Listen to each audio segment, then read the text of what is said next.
নমস্কার, আমি উজ্জ্বল মণ্ডল। আজকের আলোচনার বিষয় নাৎসিবাদ কী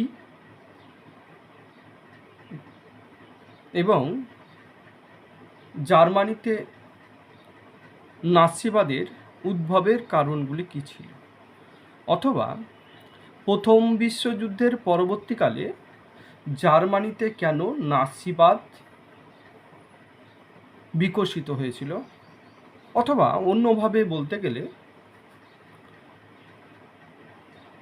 জার্মানিতে নাৎসিবাদ তথা হিটলারের উত্থান আলোচনা করি।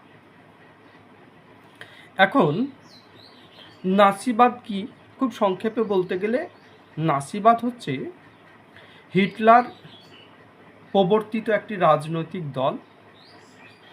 এই নাৎসিবাদের ফুল ফর্ম হলো national socialist German workers party. এই নাৎসিবাদ বলতে বোঝায় গণতন্ত্র ও সাম্যবাদ বিরোধী মতাদর্শই হলো নাৎসিবাদ। এই মতাদর্শের অনুগামীরা একদলীয় একনায়কতন্ত্র এবং বীর পূজার প্রতি বিশ্বাসী ছিলেন। নাৎসিবাদীরা মনে করতেন তারা হলো আর্য জাতির বংশধর এবং বিশ্বের বিভিন্ন জাতির উপর কর্তৃত্ব প্রতিষ্ঠার ক্ষমতা বা অধিকার তাদের রয়েছে। এই মতাদর্শের প্রচারক হলেন হিটলার এবং এই নাৎসিবাদের প্রতীক ছিল স্বস্তিকা। এখন আমরা আলোচনা করব প্রথম বিশ্বযুদ্ধের পরবর্তীকালে কিভাবে জার্মানিতে নাৎসিবাদের উদ্ভব ঘটেছিল বা নাৎসি দলের উত্থানের কারণ কি। নাৎসি দলের উত্থানের মূল কারণ হিসাবে যে বিষয়টিকে দায়ী করা হয় সেটি হলো অপমানজনক ভার্সাই চুক্তিতে জার্মানিকে সই করে নেওয়া। অর্থাৎ প্রথম বিশ্বযুদ্ধের পরবর্তীকালে জার্মানিকে প্রথম বিশ্বযুদ্ধের জন্য দোষী সাব্যস্ত করা হয়েছিল এবং জার্মানিকে দোষী সাব্যস্ত করে প্রায় 500 পৃষ্ঠার একটি দলিল নানা অপমানজনক বিষয়বস্তু তাতে ছিল, সেইগুলিতে জার্মানিকে স্বাক্ষর করতে বাধ্য করা হয়েছিল। ফলে এই ভার্সাই চুক্তি 1919 সালের এই ভার্সাই চুক্তি, এই অপমানজনক ভার্সাই চুক্তিকে জার্মানির মানুষ মেনে নিতে পারেনি। তাই এই সময় যে ভাইমার প্রজাতন্ত্র ছিল তারা এই চুক্তিতে স্বাক্ষর করেছিল, ফলে জার্মানির মানুষ এই ভাইমার প্রজাতন্ত্রকে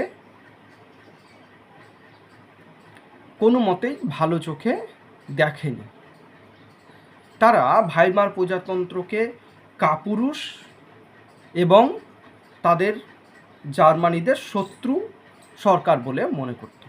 সেই কারণে প্রথম থেকেই এই ভাইমার প্রজাতন্ত্রের প্রতি জার্মান সাধারণ জনগণের কোনো শ্রদ্ধা ছিল না।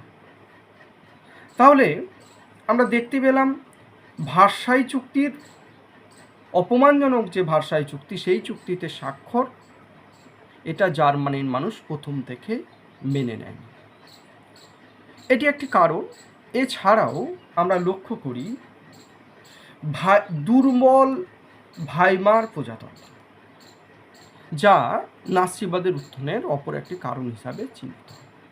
কারণ কি, এই যে জার্মানিতে ভাইমার প্রজাতন্ত্র প্রতিষ্ঠিত হয়েছিল, এই প্রজাতন্ত্রের ভিত্তি ছিল প্রথম থেকেই দুর্বল এবং বিভিন্ন দলের সমন্বয়ে এই প্রজাতন্ত্র প্রতিষ্ঠিত ছিল। ফলে প্রথম থেকেই জার্মানির মানুষদের এ ধরনের প্রজাতন্ত্রের প্রতি কোনো সমর্থন ছিল না। তাছাড়াও বলা যায় ভাইমার প্রজাতন্ত্র জার্মানির মানুষ ছিল একনায়কতন্ত্রের পূজারী।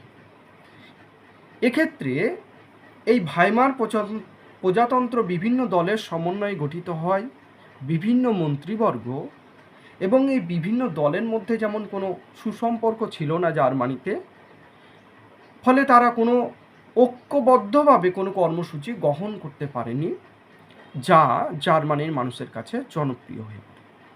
ফলে এই প্রথম থেকেই ভাইমার প্রজাতন্ত্রের দুর্বলতা, যা মানুষের কাছে গ্রহণযোগ্য ছিল না। এছাড়াও নাৎসিবাদের উত্থানের পেছনে আর একটি বড় কারণ হচ্ছে ডক্টর গুস্তাভ স্ট্রেটসম্যানের মৃত্যু। আমরা দেখি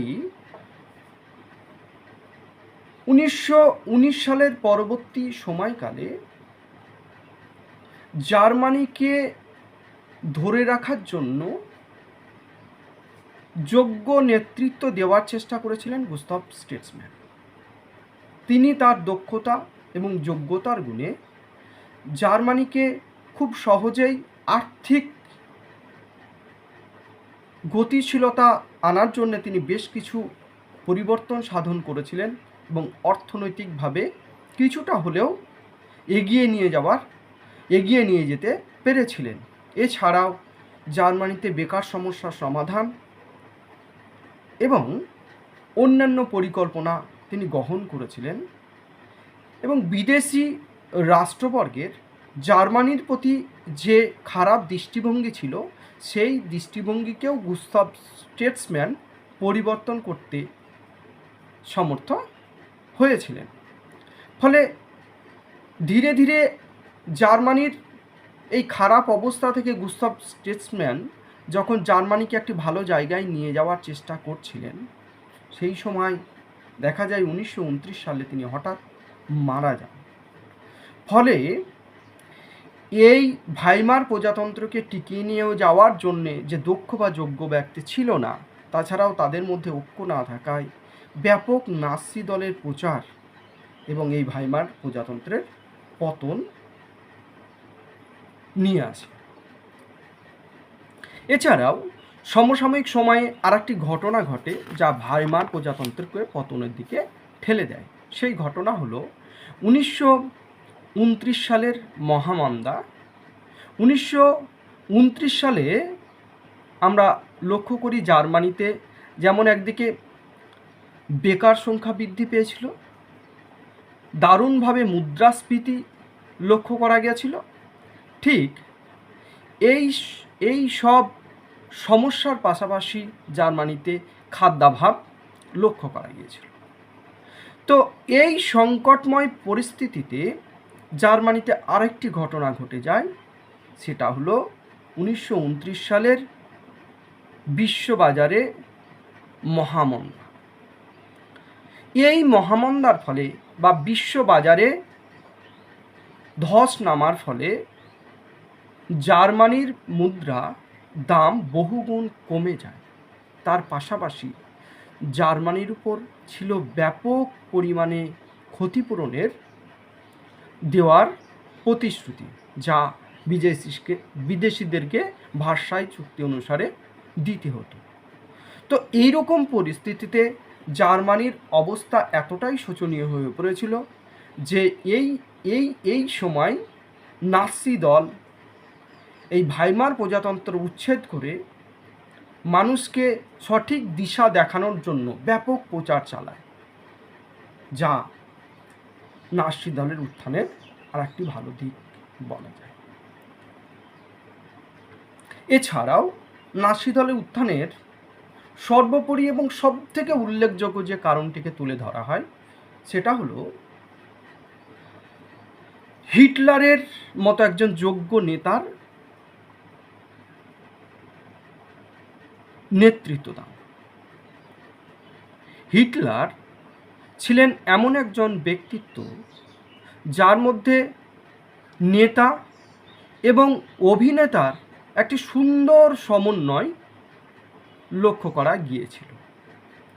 এই সময় হিটলার এবং তার এই নাৎসি দল জার্মানিতে ভার্সাই চুক্তি বাতিল করে একটি শক্তিশালী রাষ্ট্র গঠনের জন্য ব্যাপক প্রচার চালিয়েছিল। তাদের যে প্রচার ছিল সেই প্রচার যে সর্বাংশে সত্য ছিল তা নয়, মিথ্যার উপর ভিত্তি করে তিনি এমন প্রচার চালিয়েছিলেন সেই সময়ের মানুষ তা হিটলারকে সমর্থন করেছিল। এই সময় জার্মানিতে তারা ক্যাথলিকদের বিরোধিতা, সাম্যবাদের বিরোধিতা ব্যাপক পরিমাণে শুরু করেছিল। এর পাশাপাশি আমরা লক্ষ্য করি যে কমিউনিস্ট বিরোধিতাও তাদের মূল লক্ষ্যবস্তু ছিল। এই সময় জার্মানিতে তারা বেকার সমস্যা সমাধানের কথা বলে, ভূমির ব্যাপক সংস্কারের কথা বলে এবং শিশু ও নারীদের সাহায্যের প্রতিশ্রুতি দেয়। ফলে জার্মানির বিভিন্ন স্থানে নাৎসি দলের বিভিন্ন অনুষ্ঠান, সঙ্গীত পরিবেশন এবং মানুষকে বিভিন্নভাবে দেওয়া প্রতিশ্রুতি বেকার যুবকদেরকে আকৃষ্ট করে। ফলে হিটলার এই সমস্ত বেকার যুবকদেরকে নিয়ে একটি আধা সামরিক বাহিনী গড়ে তোলেন। এই সময় সাম্যবাদে ক্ষুব্ধ শিল্পপতি এবং পুঁজিপতিরা এই নাৎসি দলকে বা নাৎসি দলের এই আধা সামরিক বাহিনীকে প্রচুর পরিমাণে অর্থ দেয় জার্মানিতে সাম্যবাদ প্রতিরোধের জন্যে এবং নাৎসিবাদ প্রচারের জন্য। ফলে জার্মানিতে নাৎসিবাদের ব্যাপক অগ্রগতি ছড়িয়ে পড়ে। এই সময় আমরা লক্ষ্য করি 1923 সালের হিটলার বিয়ার হল অভ্যুত্থান নামে একটি অভ্যুত্থানের পরিকল্পনা করেছিলেন। যদিও তিনি এই পরিকল্পনা ব্যর্থ হয়েছিল, তবেও তিনি এখানেও যথেষ্ট জনপ্রিয়তা অর্জন করেছিলেন। তাছাড়াও হিটলার জার্মানির জেলে বন্দি থাকার সময় 1923 সালে তার আত্মজীবনী আমার সংগ্রাম বা মেইন ক্যাম্প গ্রন্থটি রচনা করেছিলেন। এটি ছিল প্রথম খণ্ড। এটি প্রকাশিত হয় 1925 খ্রিস্টাব্দে। পরবর্তীকালে দ্বিতীয় খণ্ডটি প্রকাশিত হয়েছিল 1927 সালে। তাহলে এই দুটি গ্রন্থ জার্মানির মানুষরা পড়ে হিটলারের প্রতি অগাধ বিশ্বাস বা আস্থা জন্মায়। ফলে দেখা যাচ্ছে যে এরকম একটা পরিবেশ বা পরিমণ্ডলে 1929 সালে মহামন্দা এবং তার পরবর্তীকালে আমরা দেখি হিটলারের যে নাৎসি দল তার প্রচার এবং অবশেষে 1933 সালে হিটলার জার্মানির শাসন ক্ষমতা দখল করে এবং নাৎসি দল ক্ষমতা আসে। সুতরাং এই বিষয়টি আলোচনা করতে গিয়ে আমরা দেখলাম যে নাৎসি দলের উত্থানের পেছনে বেশ কয়েকটি গুরুত্বপূর্ণ কারণ ছিল। প্রথমত অপমানজনক ভার্সাই চুক্তি এবং এই চুক্তির বিরোধিতা। দ্বিতীয়ত ভাইমার প্রজাতন্ত্রের দুর্বলতা। তৃতীয়ত ভাইমার প্রজাতন্ত্রের যোগ্য নেতা গুস্তাভ স্টেটম্যানের মৃত্যু। চতুর্থত 1929 সালের মহামন্দা। পঞ্চমত হিটলারের মতো একজন যোগ্য এবং দক্ষ নেতার উত্থান। এই সব সামগ্রিক বিষয় জার্মানিতে নাৎসিবাদের যেমন উত্থান ঘটিয়েছিল, সমসাময়িক সময়ে জার্মানির যে আভ্যন্তরীণ অবস্থা ব্যাপক বেকার সমস্যা, মুদ্রাস্ফীতি, খাদ্যাভাব, শিল্প শিল্প শ্রেণী যারা ছিলেন তাদের সাম্যবাদী বিরোধী মনোভাব ইত্যাদি নানা কারণগুলি নাৎসিবাদের উত্থানের জন্য দায়ী ছিল।